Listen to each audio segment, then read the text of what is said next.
Hi friends, ಎಲ್ಲರಿಗೂ ನಮಸ್ಕಾರ. Welcome to the UK home cook ಚಾನಲ್ನ ಸಬ್ಸ್ಕ್ರೈಬ್ ಮಾಡ್ಕೊಳ್ಳಿ ಮತ್ತು ಬೆಲ್ಲೈಕನ್ನು ಪ್ರೆಸ್ ಮಾಡಿ. ಹಬ್ಬದ ವಿಶೇಷ ನಾವು ಇವತ್ತು ಮದ್ದೂರು ವಡೆ ಮಾಡೋದನ್ನು ನೋಡೋಣ. ಇವು ಟೀಸ್ ಟೈಮಲ್ಲೂ ಸ್ನ್ಯಾಕ್ಸ್ ಆಗಿ ತಿನ್ಬೋದು, ಭಾಳ ಚೆನ್ನಾಗಿರುತ್ತೆ ತಿನ್ನೋಕ್ಕೆ. ನಾನು ಇಲ್ಲಿ 8ರಿಂದ 9 ಉಳ್ಳಾಗಡ್ಡಿಯನ್ನು ಕಟ್ ಮಾಡಿಟ್ಕೊಂಡಿದ್ದೀನಿ. ಈ ಥರ ಇದನ್ನು ಬಿಡಿ ಬಿಡಿಯಾಗಿ ಬಿಟ್ಕೊಳ್ಳಿ. ಈರುಳ್ಳಿ ಎಷ್ಟು ಹಾಕ್ತೀರೋ ಅಷ್ಟು ಚೆನ್ನಾಗಿರುತ್ತೆ ಟೇಸ್ಟು. ನಾನು 1 kg ಅಷ್ಟು ರವೆ ಹಾಕೋತಿದ್ದೀನಿ. ನೀವು ಕಮ್ಮಿ ಬೇಕಂದ್ರೆ ಕಮ್ಮಿನೂ ಮಾಡ್ಕೋಬೋದು, ನಾವು ಜಾಸ್ತಿ ಮಾಡ್ತಿದ್ದೀವಿ. 1-2 ಚಮಚ ಆಗಷ್ಟು ಅಚ್ಕಾರದ ಪುಡಿ, ರುಚಿಗೆ ತಕ್ಕಷ್ಟು ಉಪ್ಪು. ಖಾರನೂ ಕೂಡ ನೀವು ನೋಡ್ಕೊಂಡು ಹಾಕೋಬೋದು. ನಿಮ್ಗೆ ಖಾರ ಜಾಸ್ತಿ ಬೇಕಂದರೆ ಜಾಸ್ತಿ, ಇಲ್ಲ ಕಡಿಮೆ. 2ರಿಂದ 3 ಚಮಚ ಆಗಷ್ಟು ಜೀರಿಗೆ, ಫ್ರೆಶ್ ಕೊರಿಯಂಡರ್ ಹಾಕಿ, ಕೊತ್ತಂಬರಿ ಎಲ್ಲವನ್ನು ಚೆನ್ನಾಗಿ ಮಿಕ್ಸ್ ಮಾಡಿ 1/2 ಕಪ್ ಆಗಷ್ಟು ಬಿಸಿ ಎಣ್ಣೆ ಹಾಕ್ಕೊಳ್ಳಿ. ಇದರಿಂದ ಗರಿ ಗರಿಯಾಗಿರುತ್ತೆ ವಡ. ಎಲ್ಲವನ್ನು ಚೆನ್ನಾಗಿ ಮಿಕ್ಸ್ ಮಾಡಿ ಸ್ವಲ್ಪನೇ ನೀರು ಹಾಕ್ಕೊಳ್ಳಿ.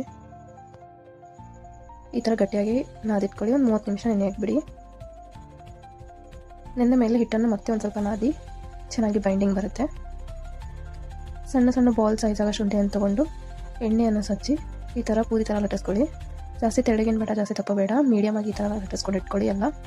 ಅದಾದ ಮೇಲೆ ಕಾದ ಎಣ್ಣೆಯಲ್ಲಿ ಒಂದೊಂದಾಗಿ ಹಾಕಿ ಮೀಡಿಯಮ್ನಿಂದ ಹೈ ಫ್ಲೇಮಲ್ಲಿ ಇಟ್ಕೊಂಡು 2ರಿಂದ 3 ನಿಮಿಷ ಚೆನ್ನಾಗಿ ಫ್ರೈ ಮಾಡ್ಕೊಳ್ಳಿ.